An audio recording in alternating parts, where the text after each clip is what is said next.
visittemples.com அப்படிங்கிறது கோவில்களை பற்றிய ஒரு வெப்சைட் வலைதளமாகும். இன்னைக்கு இந்த visittemples.com மூலியமா தமிழ்நாடு கரூர் மாவட்டத்தில் இருக்கிற வெண்ணெய்மலை அப்படிங்கிற ஊர்ல உள்ள ஸ்ரீ பாதரசலிங்கம் அல்லது ஸ்ரீ ஐயப்ப சுவாமி கோயில் இதை பத்தி தெரிஞ்சுக்க போறோம். சுமார் 35 வருஷத்துக்கு முன்னாடி இந்த கோவில் சபரீசன் சித்தாசிரமம் அப்படிங்கிற பேர்ல ஆரம்பிக்கப்பட்டது. அப்புறம் பலர் இதை ஸ்ரீ ஐயப்ப சுவாமி கோயில் அப்படின்னு அழைச்சா, ஏன்னா ஐயப்பனோட சன்னதி இதில் சேர்ந்தது. அதற்கப்புறம் இப்போ சமீப நாட்களாக பாதரசலிங்கம் அப்படிங்கிற பேர் ரொம்ப பிரபலம் அடைஞ்சுன்னு வருது. அதனால இங்க தமிழ்நாட்டில் இதை மெர்க்குரி லிங்கம் டெம்பிள் அல்லது பாதரசலிங்க கோயில்னு சொன்னாதான் தெரியுது. இந்த கோவில் கிழக்கு முகமா இருந்தாலும் கோவிலோட நுழைவாயில் தெற்கு நோக்கி இருக்கு.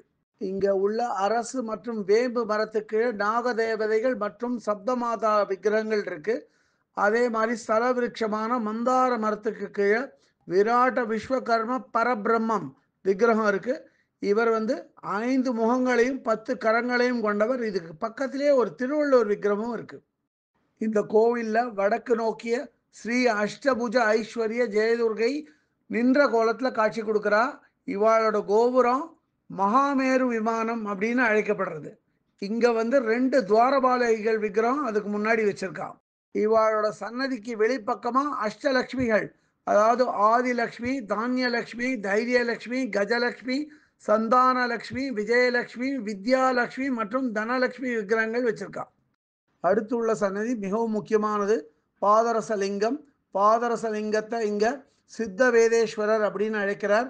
பாதரசலிங்கம் கிழக்கு நோக்கி சிவலிங்க வடிவமாக காணப்படுறார். இங்க வழக்கமா காணப்படும் துவாரபாலகர்கள் விக்கிரகத்துக்கு பதிலாக ஸ்ரீ காமாட்சி விநாயகரும் ஸ்ரீ பாலமுருகன் விக்கிரகமும் இருக்கு. கோவிலோட மகாமண்டப தூண்கள்ல திருஞான சம்பந்தர், திருநாவுக்கரசர், சுந்தரமூர்த்தி சுவாமிகள், மாணிக்க வாசகர், விவேகானந்தர், ராமகிருஷ்ண பரமஹம்சர், சதாசிவ பிரம்மேந்திரர் மற்றும் ராமலிங்க அடிகாரோட விக்கிரகங்கள்லாம் வச்சிருக்கா. பக்கத்திலேயே ஆதி சங்கரரும் ராகவேந்திர சுவாமிகளும் மகா சரஸ்வதியோட 2 பக்கத்திலையும் காணப்படுறா. இதுக்கு அடுத்து இருக்கிற சன்னதியில ஆஞ்சநேய சுவாமி கிழக்கு முகமா நின்ற கோலத்துல காணப்படுறார்.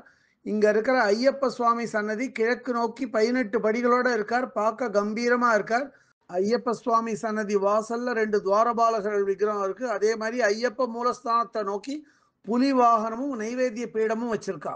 இந்த கோவிலோட ஐயப்ப சுவாமி சன்னதியில என்ன விசேஷம் அப்படின்னா, சபரிமலைக்கு போறவா இங்க சித்திரை மற்றும் கார்த்திகை மாசத்துல மாலை போட்டுட்டு இருமுடி கட்டிக்கிறா.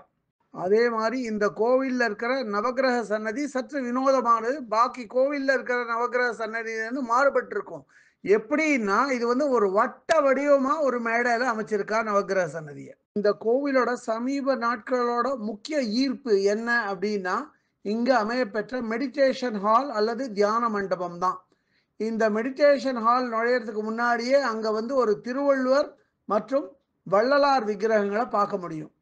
இந்த விக்கிரகங்களுக்கு பக்கத்திலேயே தமிழ் அன்னைக்கு ஒரு விக்கிரகம் வச்சிருக்கா. பக்தர்கள் இந்த தியான மண்டபத்துக்கு போறதா இருந்தா சில படிகள் இறங்கி கீழே போனோம். தியான மண்டபத்தை மிக மிக அற்புதமா வடிவமைச்சிருக்கா. வட்ட வடிவில் இருக்கு தியான மண்டபம். இந்த தியான மண்டபத்தோட மைய பகுதியில், அதாவது நடுப்பகுதியில பாதரசலிங்கத்தை அமைச்சிருக்கா. இங்க பக்தர்கள் உட்காந்து தியானம் பண்றதுக்கு நல்ல வசதியாவே இருக்கு.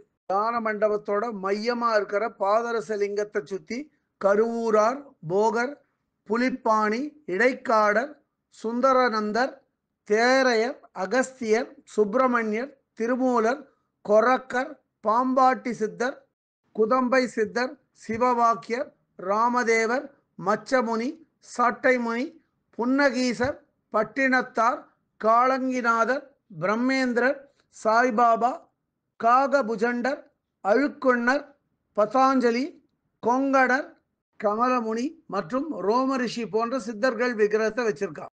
இந்த கோவில்ல வன்னி மரம், மந்தாரை மரம் இவை 2மே இந்த கோவிலோட ஸ்தல விருட்சங்களாகும். வாகனங்கள் நிறுத்துறதுக்கு நல்ல வசதியா இடம் இருக்கு. அதே மாதிரி கரூர் வர பலரும் இப்போ இந்த பாதரசலிங்க கோயிலுக்கு வராம போறதில்லை. அவ்வளோ இது பிரபலம் அடைஞ்சுன்னு வருது. இந்த கோயிலை பற்றிய இதர விவரங்கள் வேணும் அப்படின்னா www.visittemples.com அப்படிங்கிற வெப்சைட்டுக்கு போயிட்டு இந்த கோயிலை பற்றிய எல்லா விவரங்களையும் ஆங்கிலத்தில் படிக்கலாம்.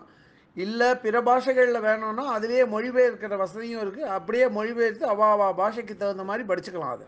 இதுவரை இந்த காணொளியை கண்டும் கேட்டும் மகிழ்ந்த பக்தர்களுக்கு விசிட் டெம்பிள்ஸ்.com சார்பாக ராகவாச்சாரியின் நன்றிகள்.